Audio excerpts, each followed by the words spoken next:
You may not believe me when I tell you this, but I have known exactly what I wanted to do since I was 7 years old. And I know that sounds like a stretch, but I can actually remember the exact moment where I decided that I was going to be an entrepreneur. And of course, the journey that got me to where I am today, being, I don't exactly know what you would call me, we'll get into that, but 7-year-old Jessica had no idea the path that I would go on to get to where I am. So there were many twists and turns and things that surprised me along the way, but I have always stuck to this goal that someday I was going to open my own business. So picture this, 20 years ago, I'm 7 years old, my mom finds a 2-for-1 coupon in a magazine to the local rock climbing gym, and we go. I absolutely love it. I don't want to do anything else with the rest of my time, and that is when I decide someday I will open a rock climbing gym. And now you're probably thinking, Jess, I read the title of this video and it didn't say anything about rock climbing, and I'm pretty positive you do not own a rock climbing gym. You would be correct, I don't own a rock climbing gym, but this is an integral part of my journey because that is when I decided that I was going to pursue entrepreneurship. And back then, I didn't even know what entrepreneurship meant, nor did I know how to spell it. In fact, to this day, I still have a hard time spelling entrepreneurship without autocorrect. So now that we've established that I wanted to own a rock climbing gym, where did that go? Basically, every single thing that I did from that moment on was pushing me towards this goal of opening a climbing gym. And of course, I was way too young to be working back then, so I centered everything that I could possibly be doing around being in the climbing gym and immersing myself in the culture. Ultimately, I went on to compete for a decade in the youth circuit. I dabbled a little bit in the professional circuit, although I'm not a professional by any means, nor was I back then. And then fast forward to the point where I was old enough to work, I pretty much immediately started working in climbing gyms. The goal from that point forward was, can I work in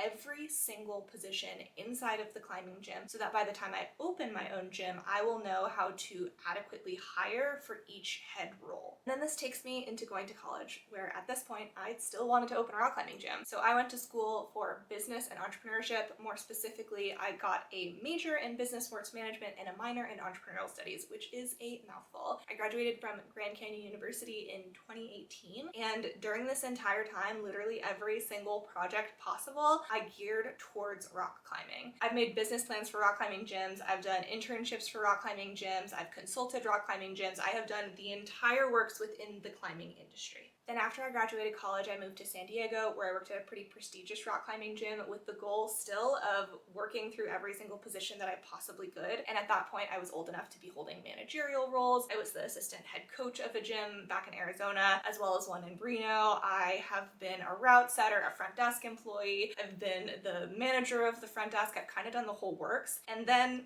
COVID hits. At this point, the same gym that I was working for in San Diego had actually transferred me up to Reno, so I was living there and I was managing the front desk. Pretty much everyone from that point was furloughed from their jobs, and as you could probably tell, I was deeply ingrained in the climbing industry. I knew nothing else, and I felt like my world was falling apart. Now hold on, I think I need to sit down for this. All right, this feels a lot better now that we're getting into the less fun and more tragic part of the story, where my employee passes away in a tragic rock climbing accident. It was probably about 2 weeks into everybody losing their jobs, which, as I had said before, was a massive identity crisis for me. I had put all of my eggs in this basket of rock climbing, and to be so alone during such a tragic time of life, I'm sure all of you can relate to that sort of feeling, as we probably all went through that time of life. But for me, I really needed to find an outlet, and that is when sewing came in. I decided that I was going to learn how to sew my own clothes. And granted, I knew how a sewing machine functioned because a friend of mine, her mom taught me when I was a kid, so that was amazing. But I had not picked up a sewing machine in so many years. I absolutely didn't know what I was doing, and I certainly did not know how to sew clothes. So yeah, I dove headfirst into learning how to sew. I only really sewed a few indie patterns before I started just drafting for myself. I was like, this shape is gonna work on my body, and then I sewed it up together and it did, and it was amazing. I had absolutely no pattern making experience. I was just hacking pieces of fabric and paper together to turn into a 3D garment that fit me the way that I wanted it to. And at this point, I was trying to become a rock climbing influencer, so I had a presence on social media, if you will, in the rock climbing space, and I was sharing about the garments that I was making, and then people were like, whoa, you can make clothes, can I pay you to make me clothes? And at that point in time, I had just lost my job and I was like, yes, absolutely, you can pay me to make you clothes. So the first commission I ever made was this yellow jacket that I am so, so proud of. My friend Lizzie paid me $200 for this jacket. And that to me at the time was so much money. And then what was once a hobby, like probably only a few weeks earlier, very quickly and naturally turned into a full-time job making commissions for people. Again, at that point, I had no idea what I was doing. I was flying by the seat of my pants and just making it work. I was learning as much as possible on the fly from YouTube University and the like. I actually probably started making YouTube videos around that point in time. So if you want to be sneaky and scroll and scroll and scroll like 150 videos back, yeah, that's what I was doing back then. They're probably really cringy, so give me some grace. I hope that these videos are a lot better than they used to be back then. But yeah, I was like full force into sewing. And then 4 months later, I got my job back. Everyone who was furloughed came back to work. There were still a ton of restrictions, and it was really, really hard. And I mean really hard from an emotional standpoint, because like I had mentioned, my employee passed away, my entire front desk was in shambles, everybody had just gone through the hardest thing they had ever done in their entire lives and are still going through this hard time, and they're also trying to figure out how to navigate human interaction again, and I was managing them. It was my job to support them when I was also going through the hardest thing of my entire life. It was just this really, really difficult time where my relationship with rock climbing completely changed, because essentially I was so emotionally drained from going to work and supporting other people through a crisis that I was also going through at the same time, and I didn't have like the tools that I needed to support these people. I was just doing the best that I could with the resources that I had, but I was not at all a therapist. It was just draining. So at the end of my shift every single day, I didn't want to be at the gym any longer. I would go home and I didn't rock climb for a very long time. Okay, so throughout this whole time, I'm working at the gym, I'm still making commissions for people, I'm starting to do pop-up shops like at the local farmers market. I also had product inside of multiple stores around the Reno area, and my business was kind of thriving. So at some point I said, I cannot believe I'm doing this, but I had invested my entire life into opening a rock climbing gym and I don't want to do it anymore. I'm so burnt out on this entire space. And so I quit my job and I went full-time into sewing. And the thing about that you have to take into consideration is a few things. One, I have known my entire life that I wanted to open a business, which means that I was financially preparing for it. I'd been saving every single dime for as long as I can remember so that someday I could take an opportunity like this. And second of all, I lived in Reno, Nevada. The cost of living in Reno, especially at that time, was so low compared to other areas. I'm from California, so way lower than in California. So I was basically in a position where I could take this leap and kind of rely on my savings for a little while if I needed to, but actually my business was doing really well, so I could certainly pay my bills with the income from my business. The only thing about that is that it's a physical product business. I was only able to make as much money as I could produce with my own two hands, and then of course people still had to want to buy it. I didn't really have an issue with people wanting to purchase the items. I eventually had an issue with cost of living because we moved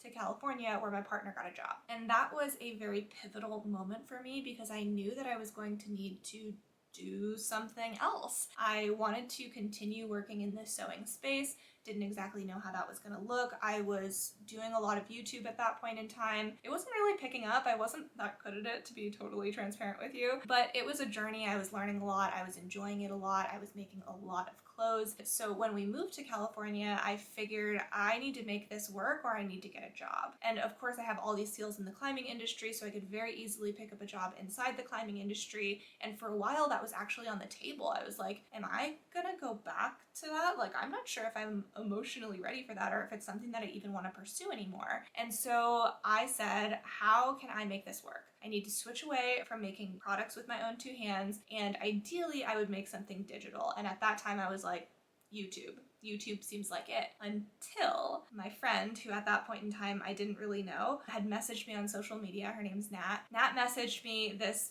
long message about a course that she thought I would be interested in, and she was like, I don't even know why I think you'd be interested in this because we don't know each other very well, but I think you'd be interested, and so I just want to throw it out there because I took it and it's amazing. Lo and behold, it's exactly what I wanted and didn't know that I needed. Back in the day when I was doing made to order clothes, I had a really hard time with sizing because I had no idea how to make different sizes of patterns. I would essentially just make it in my own size, make it fit me the way I wanted it to, and then if someone was a little bit bigger or a little bit smaller than me, I would adjust accordingly to the best of my ability. And it always worked, but I had no idea at all what I was doing. And this course specifically taught size inclusive grading, which was a resource that I was trying to figure out through textbooks and through doing research online, and I just could not find any information on it. I was really, really at a loss. It was so difficult for me because I wanted to be able to clothe people in a way that made them feel beautiful and confident, but I didn't have the skills, nor did I have the disposable income to be outsourcing this work. So anyways, I was like, yes, this is the course for me, and it teaches you how to take everything from paper to digital, which was a game changer because I needed to figure out how to go digital with this business. Otherwise, it was simply not going to work unless I wanted to scale it up and have manufacturers and things like that, which absolutely was not the goal. So here comes Victoria. Victoria has been my mentor over probably the past 4 years or so. She taught me pattern making and size inclusive grading through her course, Confident Pattern Making and Grading. I cannot recommend that course enough. I actually vlogged the entire time that I was in the course, so if you're interested in that, I will link it for you. But I went from literally knowing nothing, I had no educational experience, I didn't go to fashion school, nothing. And then I went through the course and became a size inclusive sewing pattern designer. And let me tell you, it literally changed my life. It changed my life. It changed the trajectory of my career. And now I have a fully successful business all around sewing. I am a sewing pattern designer, but I also teach people how to have successful sewing pattern businesses because I've been so invested in the business growth space. Since I was literally 7 years old, I've been learning and learning and learning, and now I could finally apply it to my own business. So I made my first sewing pattern, then I made my second sewing pattern. They were doing really, really well. I was sharing my entire experience on social media. People seemed to like it. And then Kara reached out to me. And Kara is the owner of a company called Small Museum. She was doing made to order clothes at the time. And she was like, I see that you're pretty good at this sewing pattern thing. You want to do it with me? And I thought, yeah, that's a really good opportunity. We should figure out how to do some sort of sewing pattern collaboration. And so that's exactly what we did. We took the Tate romper, which was her design. I digitized it for her. And then we collaborated on bringing this sewing pattern to life. If you want me to do a video on sewing pattern collaborations, I can, because I know a lot of you guys on Instagram have tons of questions about it, and I'm super happy to share. But the Tate romper was a massive, massive, massive success. And so as I was seeing success with my own patterns, and then I saw this really massive success with Kara's pattern, I had more people reaching out. I ended up working with Sydney Graham, who, if you are in this YouTube sewing space, you definitely know Sydney. She's amazing. Her first 3 patterns were patterns that we collaborated on. So that was the Lane pants, which I'm actually wearing right now, the Ruby vest, and the Sid tie top and dress pattern. Those were all massive successes. After her first pattern, she quit her full-time job and went into pattern making with me full-time, and then eventually she had all the skills that she needed to do it on her own, and now she has this beautiful, thriving business that I am just so, so proud of. And same with Kara. I'm so proud of them. I did quite a few collaborations with a handful of different people. They were all extremely successful, and so many people at that point wanted to work with me that I had too much work on my hands. I was also doing freelance work, so I was taking on clients behind the scenes. I did some work for BF Patterns, I did some work for, I don't know, this, that, and the other company, all behind the scenes, and I just had way, way, way too much on my plate. I loved every single second of it, but I was working from the time I woke up to the time I went to bed every single day, and for a while that felt like a flex until it didn't, and I was like, I'm broken, I can't do this anymore. And so at that point in time, I was chatting back and forth with Sydney because I was actually working on her with probably the Sid tie top at that point in time, or maybe the Ruby vest. And I was like, I don't know what I'm gonna do. Like, I love doing this. I love doing this with you. I don't want to give that up, but I'm also stretched so thin. And by prioritizing other people's patterns, I was also not prioritizing my own sewing pattern business, which just felt kind of weird. And I wasn't sure where I would go from there. So I started brainstorming, how can I take this knowledge that I have and share it with as many people as humanly possible without completely burning out and sacrificing every single hour of the day. And that's when I realized, and Sydney also helped me come to this realization, that I could package up all of my knowledge inside of a course. Which, like, duh, because I took confident pattern making and grading and it completely changed my life. And so this was the perfect transition. And at that point, I was already working for Victoria. So oh my gosh, I can't believe I skipped that part of the story. At some point in this entire journey, I started working for Victoria after I had graduated from CPMG. She was like, hey, I love working with you. I would love to bring you on as an employee. So I started doing work for her, and it has grown and grown and grown, and I still work for her. She is absolutely fabulous. If you end up inside confident pattern making and grading, I will be your mentor and teacher alongside Victoria and Nat, which is this whole full circle moment because Nat is who introduced me to Victoria and her course. Anyways, I see all these full circle moments as I'm talking through this. But yeah, that is when Pattern to Market was born. So this is my course where I teach people how to take their designs and bring them all the way to market and have a successful sewing pattern business. I packaged up everything that I did with Sydney and Kara and Evan and everybody else, and now people can learn how to have a successful sewing pattern business just like I grew. Now reflecting on all of this is so special because I went from being this ambitious little 7-year-old girl who wanted to open a rock climbing gym to being what I am now, which, like I said, is a little bit hard to describe because someone might call me an influencer. That doesn't feel like the right title for me. Somebody else might call me a business mentor, which I would definitely identify with, but it's also very niche specific to sewing and building a sewing pattern business. But then I also do YouTube and I also have my own sewing patterns, and so I kind of do everything. I dabble within this sewing pattern design, size inclusivity space, and it is so cool because I get to help people make their dreams come true, whether that's by sharing my own sewing patterns with them where they can make garments that beautifully fit their bodies no matter what size you are, or by helping inspire people to build their own businesses, and then also mentoring people so that they can build a beautiful sewing pattern business that essentially creates the life that they want. Whether that's a life of being at home with your children, or traveling the world because you're making passive income from the patterns that you already put your hard work into, or just enjoying the place that you live all by your lonesome. Like, there are an entire large variety of different students that I work with, and all of their goals are different.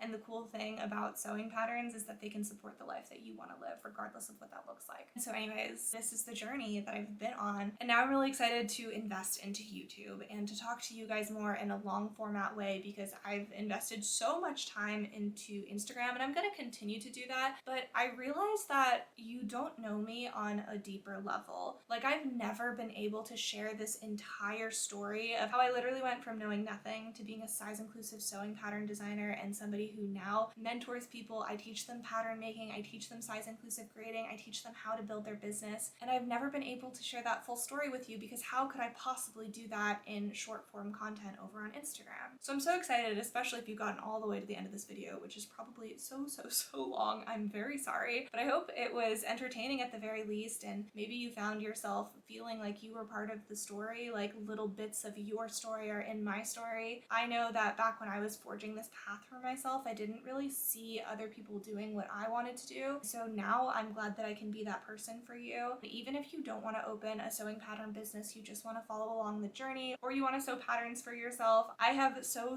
many resources for inspiration. All of my students are making amazing, beautiful patterns. I'm still making patterns. I dabble a little in it more than I used to because obviously I have so much more on my plate between teaching with Victoria, teaching my own course. My sewing patterns are no longer the main focus, but now I can also create these amazing resources for you guys to stay inspired, whether that's on YouTube or Instagram or what have you. So anyways, I will stop rambling now. I'm so thankful that you're here. If there's anything specific that you want to learn about, anything specific that you want to see from me, please leave it in the comments below, and I will see you in the next one.